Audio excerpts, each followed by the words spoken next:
Yep, I was muted. That was cool. That was really great.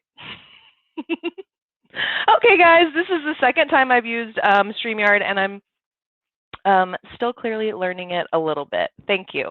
All right, so my name is Jax James. I'm the NORML State Policy Manager here, and I wanted to go over some of the legislation that has been filed and is advancing across the country. We've got several great updates from different states, and I would love it if y'all would comment in the comment section what state you're in so that I can kind of get a feel for where everybody is.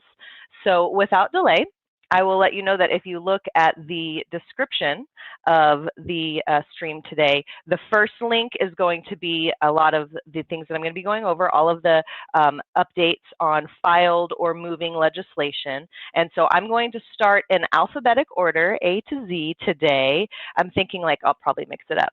Real quick, I see Florida, Texas, Pennsylvania, Virginia, North Carolina. Awesome, yes. Missouri. Lots of things happening in a lot of those states. So if you don't hear your state mentioned today, that doesn't mean that there's not something going on. You can go to the Take Action page, normal.org/act, and that will take you to every action and also our federal actions. So I'm going to get back to state policy, and I'm going to start off with Florida. Florida has filed a bill, SB 1488, and it would allow, excuse me, allow individuals convicted of misdemeanor offenses involved with possession of up to 20 grams to petition the court to get their record expunged. So SB 1488 is an expunction bill, and you'll find a link that you can take action on that there. Then I'll move to Illinois. In Illinois, a few bills have been assigned to committee, and they would regulate on-site marijuana consumption for adults.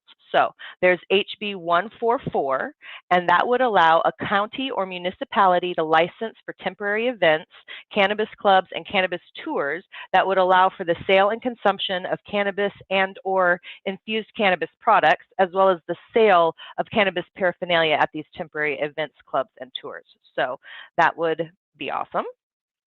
And then there's also HB 715, which would allow localities to license or regulate businesses operating as a public accommodation that permit the consumption of cannabis on business premises. So if you're in Illinois, you'll see an action for those two bills. So HB 144 is special licensing for events, and then HB 715 is licensing for brick and mortar type situations. I'm going to just check the comments real quick. Someone from New Zealand. Hi, New Zealand. Ohio, Colorado, Florida. The links are located in the description of the video, Leslie. So if you click on the live stream, there's several links that I've put in there for you guys, okay? All right. Continuing with Illinois. So legislation has been assigned to committee to facilitate equity among those licensed to operate in the cannabis industry. So this is HB 4298, and it would include preference for an application that has 51% or more owned and controlled by at least one qualified individual who has a disability. So those are the three bills that are moving in Illinois that you can check out and take action on. Now I'm going to move on to Indiana, and I'm going to grab my water real quick. Excuse me. Okay, I'm back. It was just right there. All right. Indiana, ready for it? Legislation has been filed to decriminalize possession. So HB 1070 would decriminalize, possession of up to 2 ounces of marijuana. Under current state law, the possession of any amount is still a misdemeanor with up to 180 days in jail and up to a $1,000 fine. So important changes in Indiana. If you or any of your loved ones live there, make sure you go and check out the action link, which is found in our update link in the description. All right, let's talk Kentucky. Kentucky has some legislation that has been assigned to committee, and it would create a medical cannabis program in Kentucky. So HB 136 would create a program, but it would also exempt medical cannabis from being taxed. So that's very important. Medicine shouldn't be taxed, in my opinion. So make sure you take action on that Kentucky bill, HB 136. There's also a Senate bill that was filed to protect tenants. So basically, SB 21 would prohibit landlords from denying housing from those with cannabis possession charges or convictions, or anyone who is enrolled in a medical cannabis program. So considering that they're trying to get a program together, I think it's great that they're including it, though. So make sure that you take action if you're from Kentucky. You have the option for HB 136, which is medical cannabis, and SB 21, which is tenant protections. All right. New Hampshire, big update in New Hampshire. There has been movement and a vote on HB 629. Now, what 629 does is it permits adults 21 and up to possess 3/4 of an ounce of marijuana, 5 grams of hashish, and to grow up to 6 marijuana plants, 3 mature, 3 immature. And so essentially this is depenalizing the criminal and civil penalties for use, possession, and cultivation of cannabis by adults. So this passed out of the House with a vote of 241 to 113. And just a note there, it is authored by a Republican representative, Representative McGuire. And so now the bill is being sent to the Senate and awaits action. So we have updated that action alert for those of you in New Hampshire so that it will send to your senators now. So if you took action previously, I encourage you to click again. Okay, before I get to New York, I'm going to come back over here. All right, we've got some people. Kansas, do I think it will move forward? So, you know, in Kansas, let me go to, you know what, I'm going to come back to the Kansas question and continue on this because Kansas is not in my update list right now, and I want to make sure that I get that. We've got someone from Hawaii here also. Welcome, everybody. All right, moving on now to New York. Now, New York has quite a few bills. So multiple bills have been assigned to committee now that would expand their medical cannabis program and also make it more accessible to patients. So there's several sets of bills having to do with medical cannabis that I'm going to get into now. So their first pairing of bills, so their companion bills, would be A169 and S4646. And this would allow for cannabis or medical practitioners to recommend medical cannabis to any patient who they believe is likely to receive therapeutic or palliative benefit from this treatment with medical cannabis.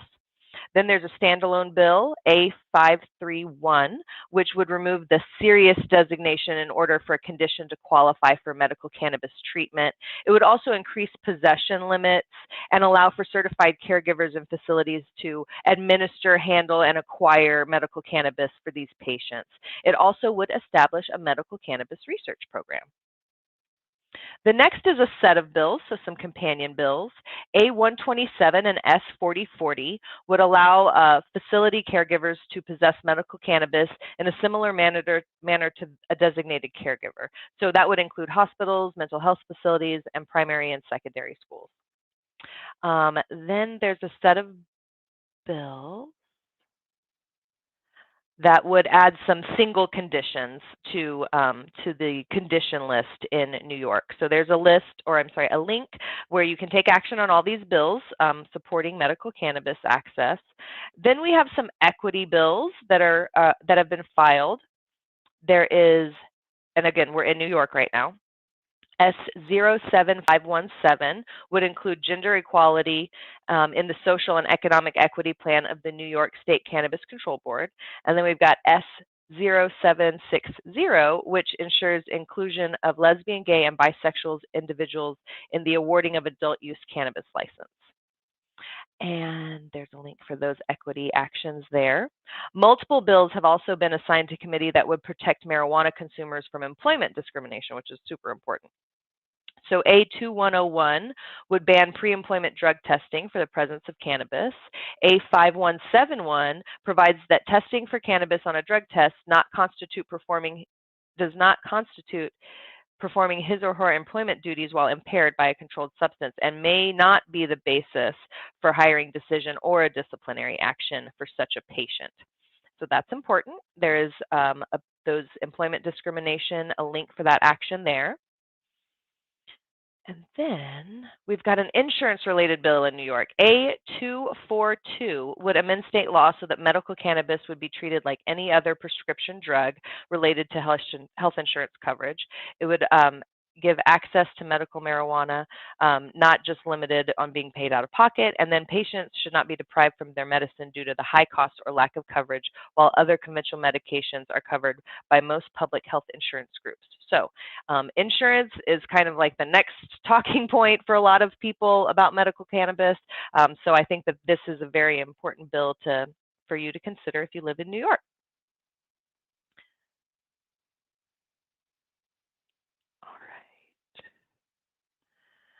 I see how Hawaii has a question about equity. It's not a question, it's a statement. So many equity bills do not include disabled people who the industry was built on. Thank you for sharing your thought. We've got some people from Texas, from Maryland. Oh, Mississippi. Okay, well, I'm about to get to Mississippi. Hello, let's get back over here then. All right, Mississippi.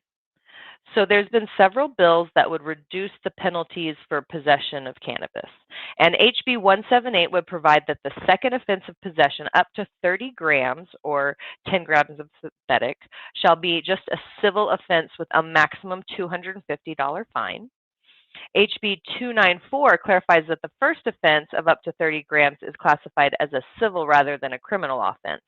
And the reason why this is important is under current law in Mississippi, a first offense of up to 30 grams of marijuana or 10 grams of hashish is decriminalized, but the second offense is still punishable by a misdemeanor. So this is going to be, I guess, downsizing all of it. Now to Vermont. So we've just got 2 left because we're down in the V's. There's not that many in the V's, right? Legislation has been assigned to committee that would improve the medical cannabis program there. Essentially what S0186 would do is include the number of plants that a patient could possess.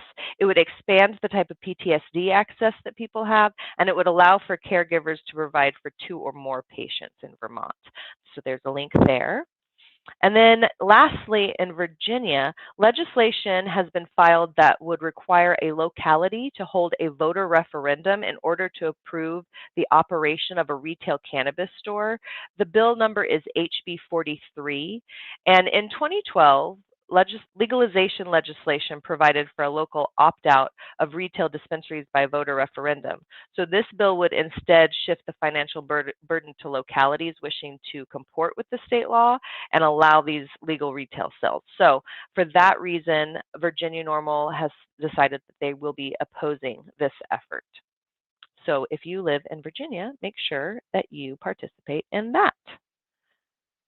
All right, I'm going to come back over here, see if there's any questions. Dennis just covered Virginia.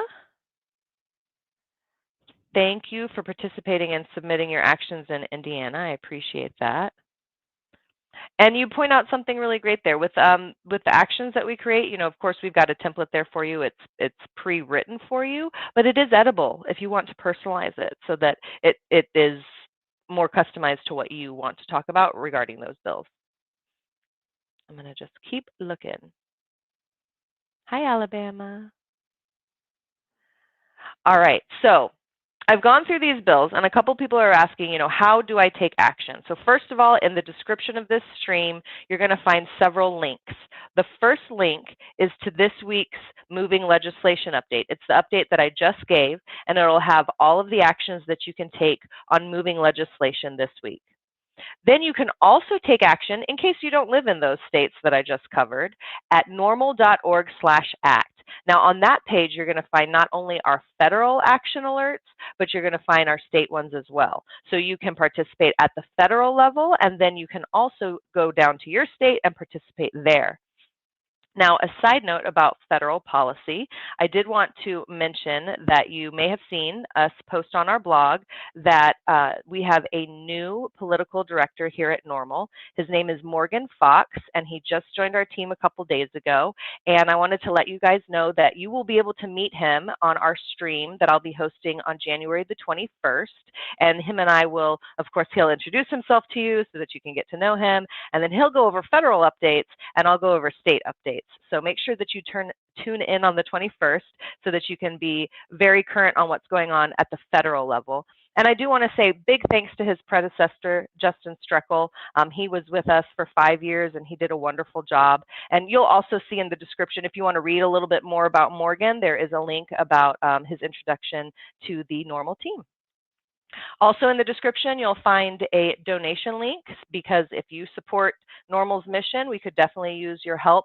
We are just getting started on a lot of these legislative sessions, and we are getting a lot of bills coming in. So anything that you can donate would be helpful. You can also choose to become a member, so those annual dues support the work that we do as well.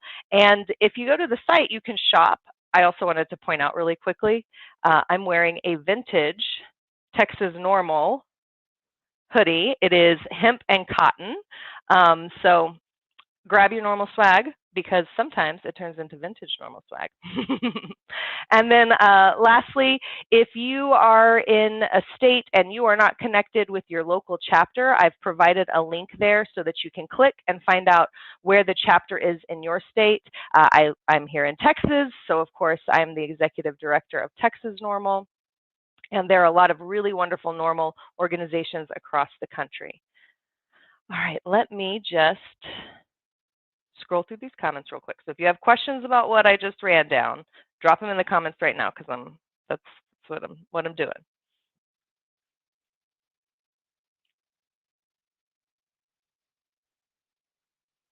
All right, Pennsylvania, I missed that. Hello, Pennsylvania. And Tennessee. Western Australia. Hi. Colorado, Ohio. Oh, I love seeing all of these states, y'all. But I'm not seeing a lot of questions. Not seeing a lot of questions. Oh, I do see a comment about ballot initiative. FYI, I am going to be drafting up a blog for next week to give an update on where the current ballot initiatives are. So stay tuned for that. I'm working on that now, and we'll get that out to y'all. Is your founder, Keith, still with NORML? Yes, Keith is still with NORML as legal counsel. Thank you for asking.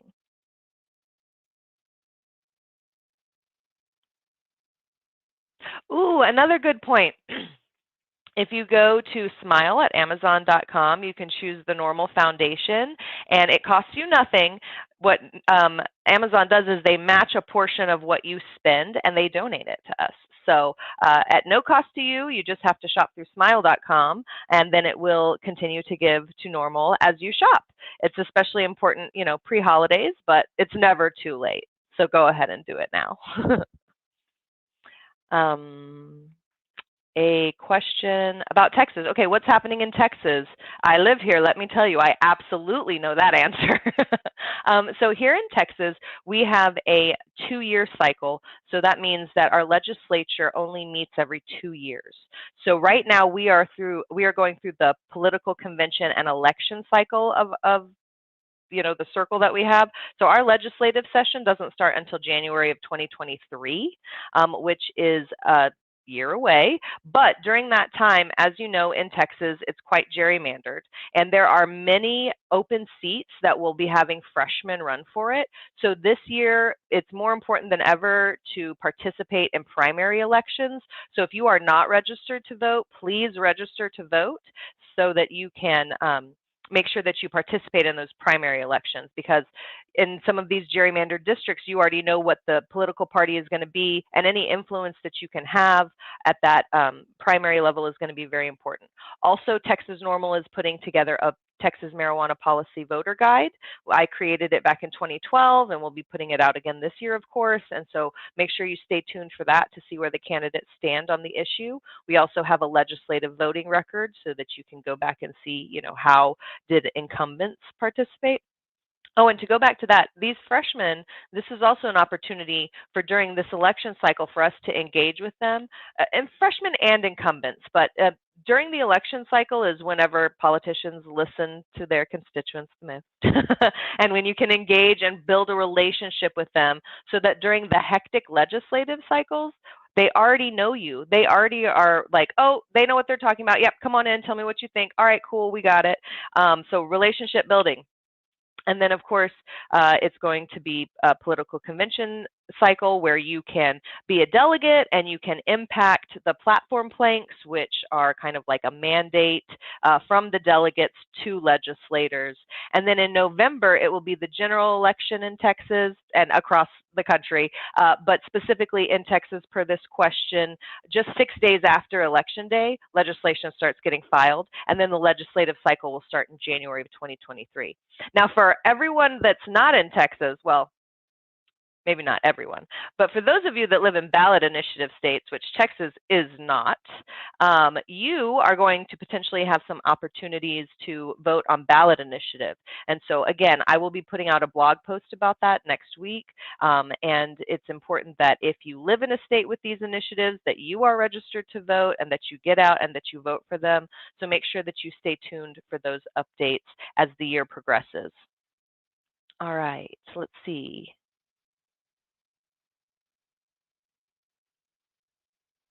I'm just going to go and see if I'm hoping I'm capturing all the comments and not missing any here, guys.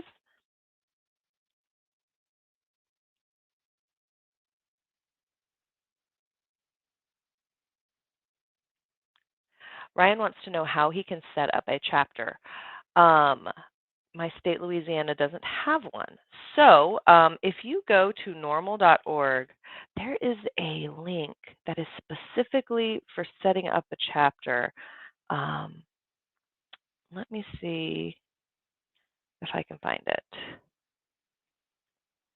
real quick. We have a lot of information on our site. I just want to make sure I get you the right information. All right, here's the Start a Chapter link.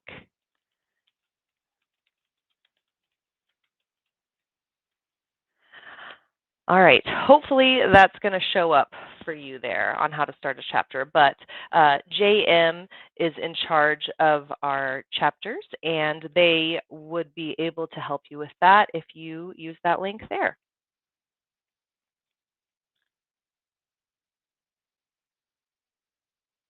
I'm going through some more. Leslie, yeah, 2023 for Texas is right, for sure.